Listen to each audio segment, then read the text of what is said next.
Semangat. Assalamualaikum warahmatullahi wabarakatuh.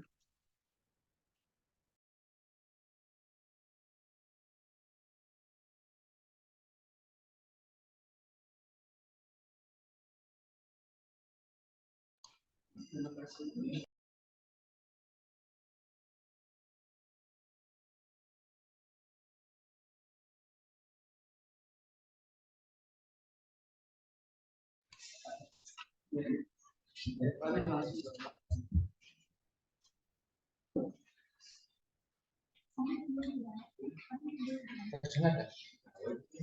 Suara terdengar? Suara terdengar. Baik, terima kasih atas tadi yang sudah dipaparkan oleh Ibu Ika. Untuk materi selanjutnya, ini akan disampaikan oleh Bapak Ahmad Maki dari kampus UIN Malang. Kepada Bapak Ahmad Maki, waktu dan tempat saya persilahkan. Baik, terima kasih. Bismillahirrahmanirrahim. Assalamualaikum warahmatullahi wabarakatuh. Bismillahirrahmanirrahim. Alhamdulillahirabbil alamin.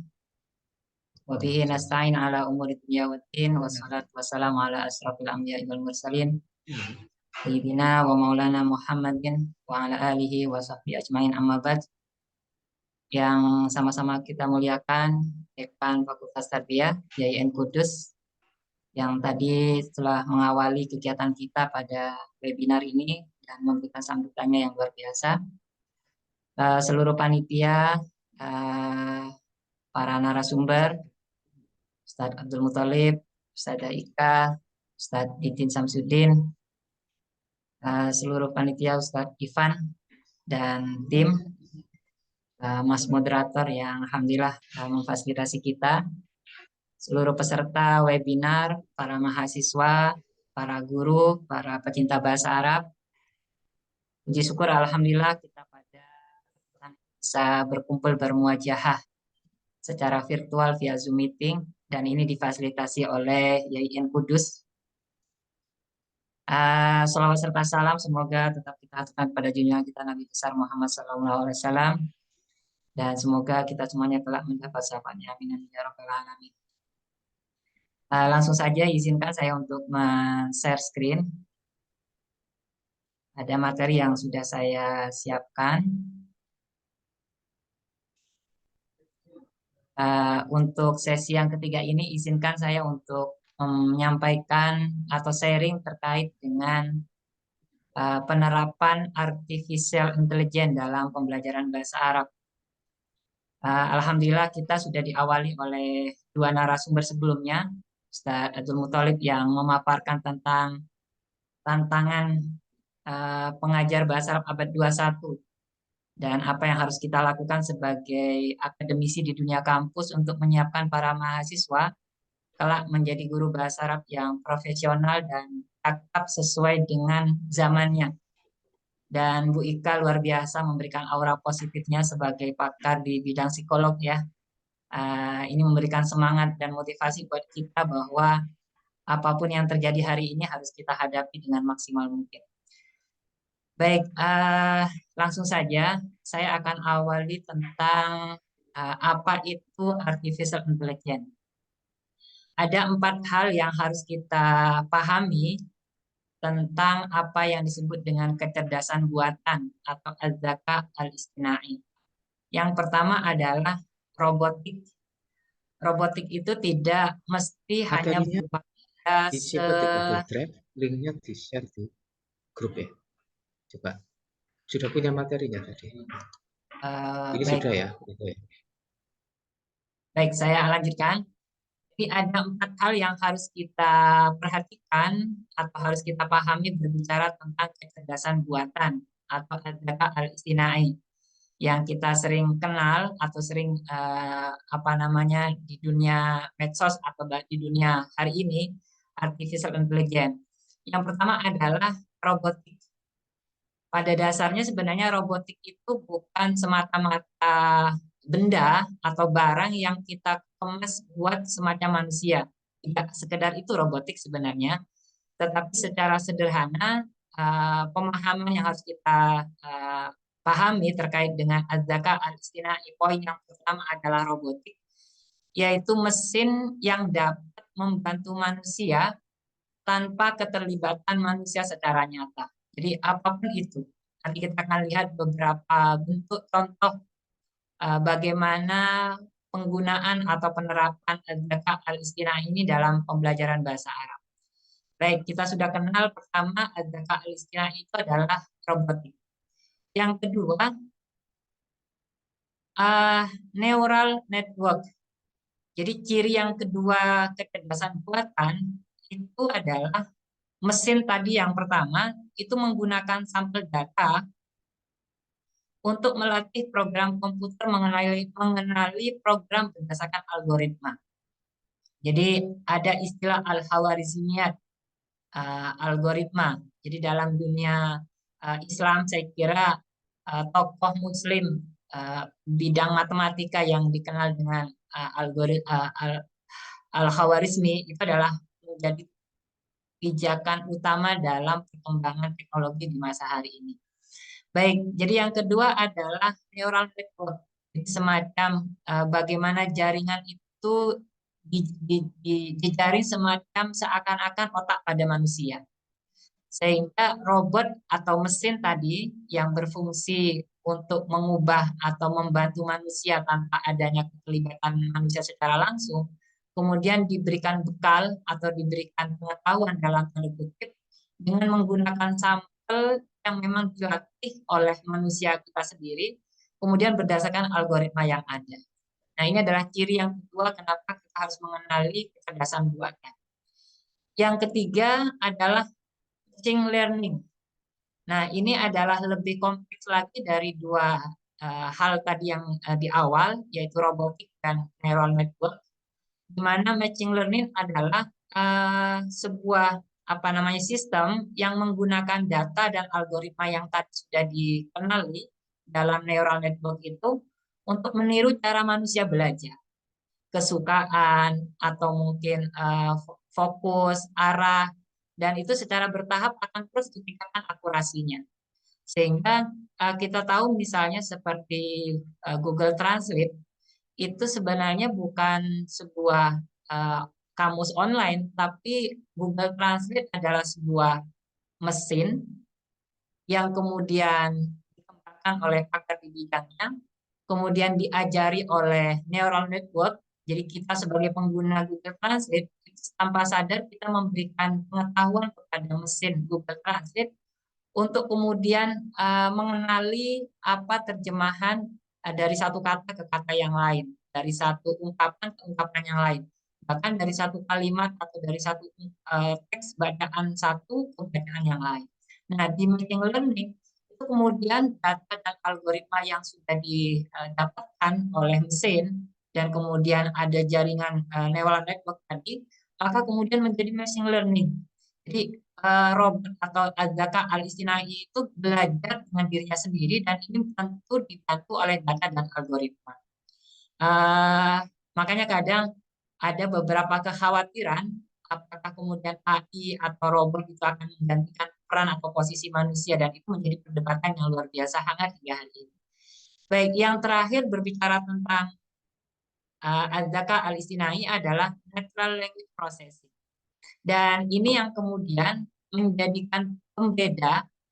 Jadi salah satu khosois atau mazaya manusia dengan makhluk yang lain adalah salah satunya adalah manusia itu punya otak, punya alat pikir, dan itu bisa berbicara, berinteraksi.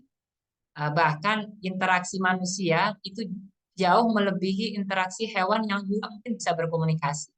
Nah, oleh sebab itu di az-zaka al-istinai, ciri yang keempat itu adalah natural language processing, di mana mesin tadi atau robotik tadi kemudian dengan pengetahuan yang didapatkan dengan natural network dengan jaringan yang ada atau otak buatan begitu, kemudian ditambah yang ketiga tadi ada machine learning-nya, maka kemudian ketika sampai pada tahap yang keempat, Adzaka al-istinai ini akan memiliki kemampuan memahami ucapan, serta memahami dan menganalisis dokumen. Jadi tidak hanya ucapan, tetapi dokumen itu bisa dianalisis dan bisa menerjemahkan.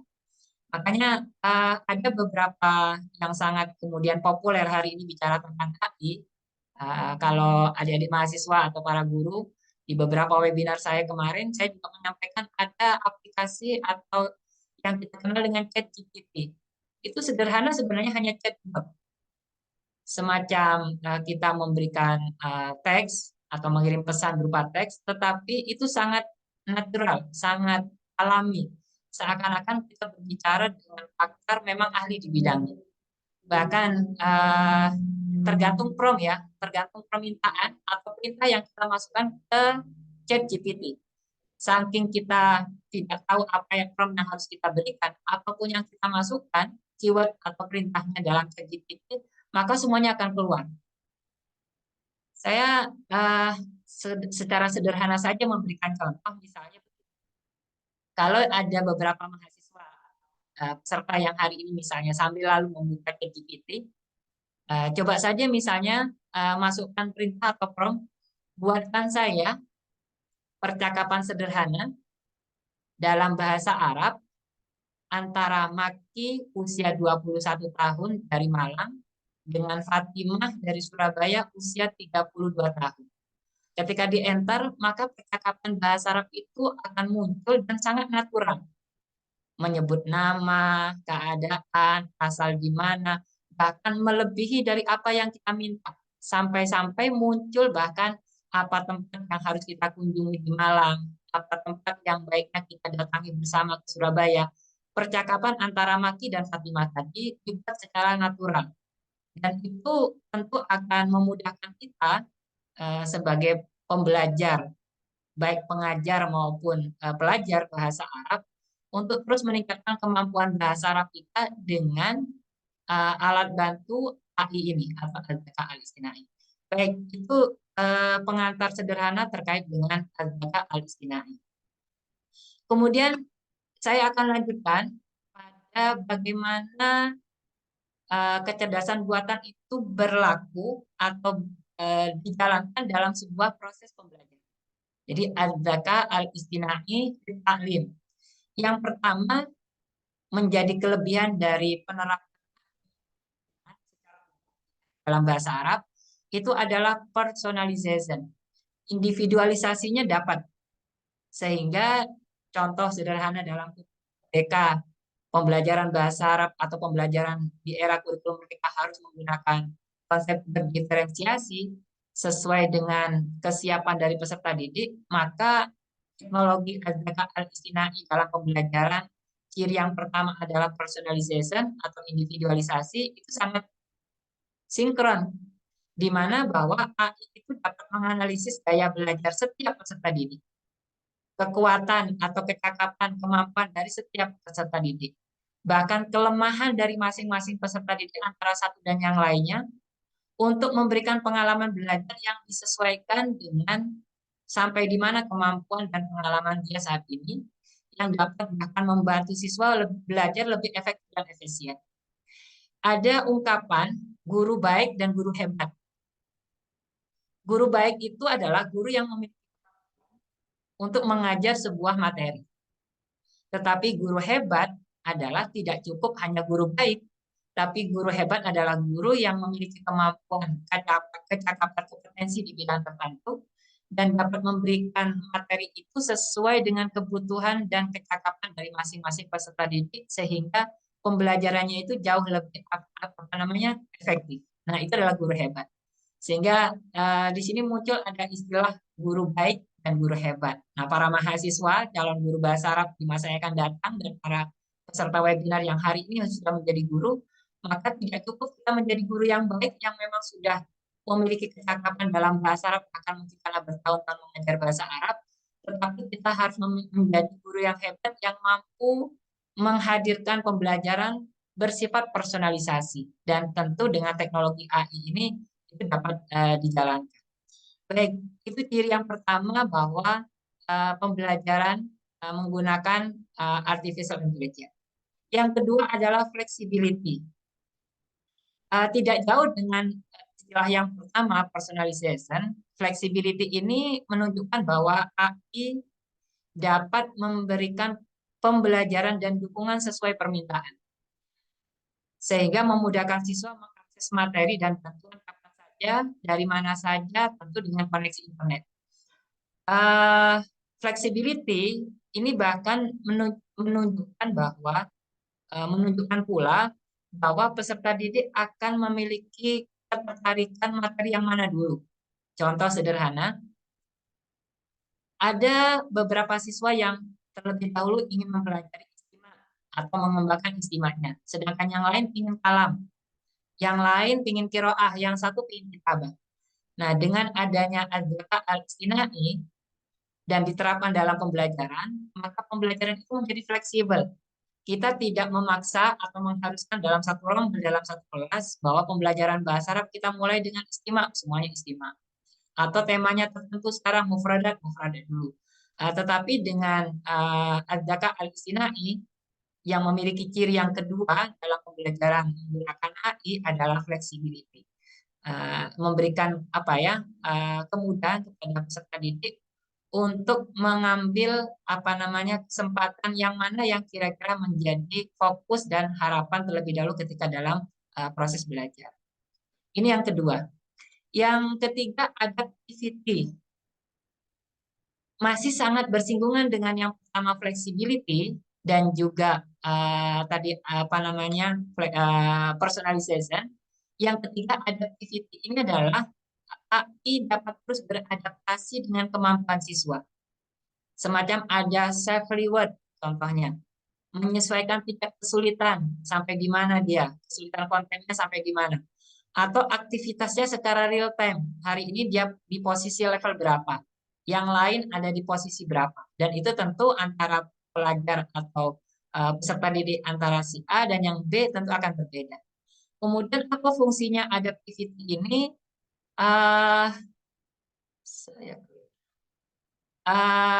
Untuk mengoptimalkan proses pembelajaran dan memberikan pengalaman yang lebih menantang sesuai dengan masing-masing personalisasi atau kemampuan kecakapan dari masing-masing peserta didik. Jadi adaptivity ini memberikan bahwa dia sampai di level mana, dia akan sampai di tahap mana, maka dia akan bisa lanjut ke tahap berikutnya sesuai kemampuannya. Jika dia ada di level 4, maka dia bisa lanjut ke level 5.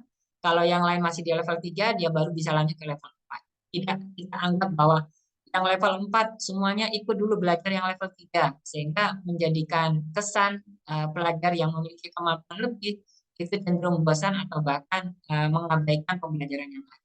Nah, pembelajaran menggunakan al-istinai itu bisa melakukan adaptivity ini. Selain tadi yang sebelumnya personalisasi atau kemudian juga flexibility, kemudian adaptivity, dan yang berikutnya lagi sebelumnya adalah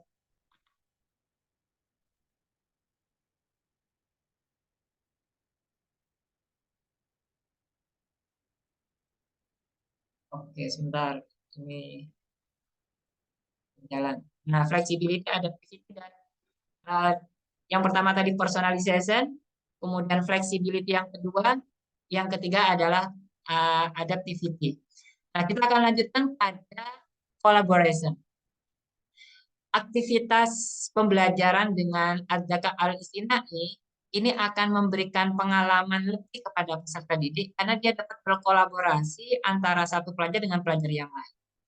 Tidak harus semata-mata di dalam pembelajaran di kelas, tetapi di luar kelas dengan adzaka al-istinai ini pembelajaran terus bisa dilakukan secara kolaborasi.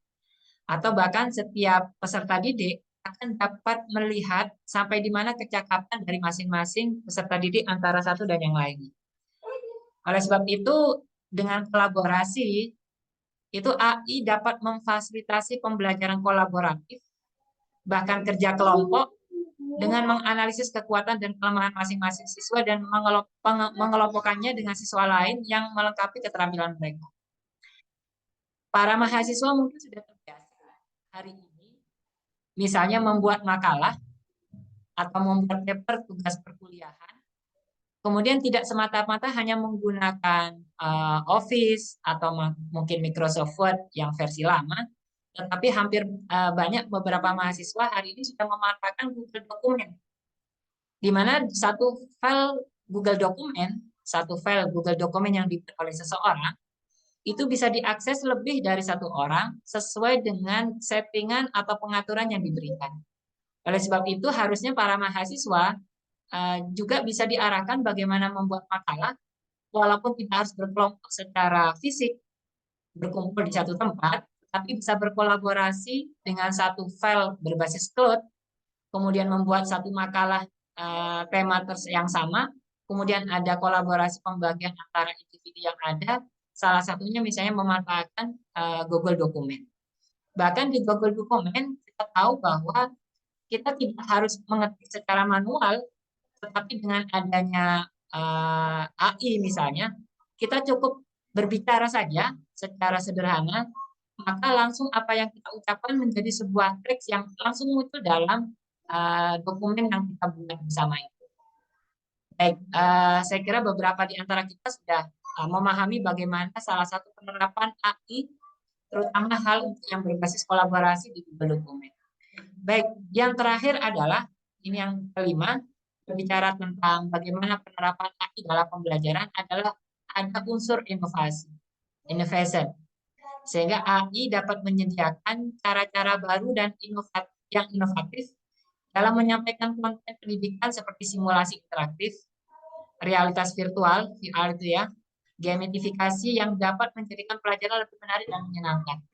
Jadi kita bahkan bisa membuat semacam latihan atau mungkin evaluasi, semacam tes, dan itu kita bisa buat dengan adanya bantuan algoritma Al-Istina'i. Kemarin saya sampaikan di beberapa webinar juga, bisa ada kita punya teks bacaan tertentu, kemudian kita minta ada aplikasi AI yang menjadikan teks bacaan tadi menjadi sebuah pertanyaan.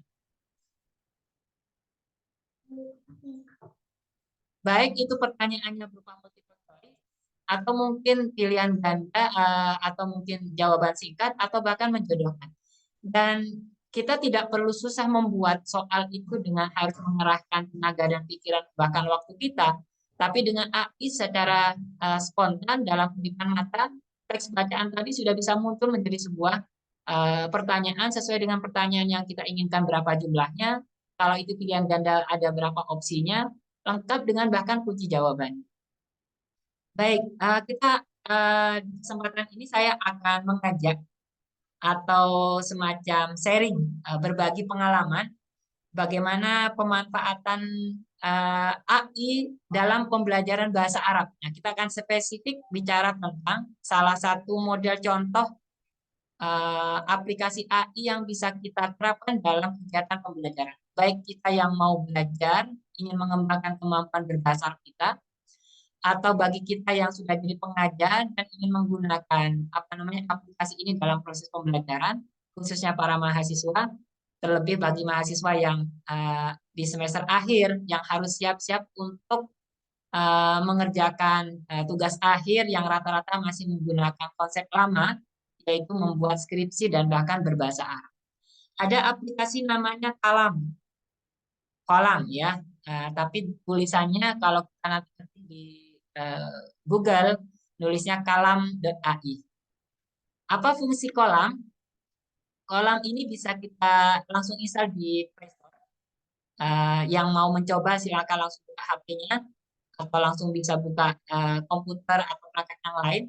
Bisa langsung ketikkan aja Kolam, kalau di dalam ejaan Latin kalam pakai KALAM.ai, maka akan muncul sebuah aplikasi yang akan membantu dalam kegiatan belajar mengajar dan bahkan proses bagaimana kita memaksimalkan kemampuan skill berbahasa Arab kita. Nanti kita coba jika masih ada waktu, saya akan uji coba. Jika tidak nanti kita bisa berbagi di kesempatan yang lain. Karena hari ini narasumber ada 4 dan saya baru yang ketiga, masih ada Ustadz Idin Samsudin dari Universitas Juanda yang akan melanjutkan penyampaian materi. atau nanti di sesi tanya jawab saja ya. Jika memang nanti ada waktu, saya akan coba peragakan salah satu bagaimana penerapan artificial intelligence dalam pembelajaran bahasa Arab menggunakan aplikasi AI kolam dan AI. Baik, demikian yang mungkin dapat saya sampaikan sebagai pengantar dan pemancing. Kalau tadi Pak Abdul Muthalib sudah menyampaikan tentang tantangan kita sebagai calon pengajar dan pengajar bahasa Arab abad 21 dengan tantangan yang harus ada, yang harus sinergikan dengan dunia kerja, bahkan tidak hanya di dunia pendidikan, tetapi juga dunia kerja secara umum.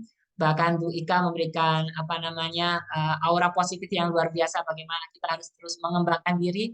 Dan saya sebagai dosen media pembelajaran bahasa Arab dari FITK UIN Malang sedikit berbagi tentang penerapan AI dalam pembelajaran bahasa Arab, khususnya tentang kolam dan AI. Nanti kita akan berbagi. Dan insya Allah nanti Ustaz Didin Samsudin bicara tentang bagaimana melakukan evaluasi atau bahkan mengurangi keterbatasan kita sebagai pendidik atau pengajar bahasa Arab. Demikian yang dapat saya sampaikan. Wassalamualaikum warahmatullahi wabarakatuh.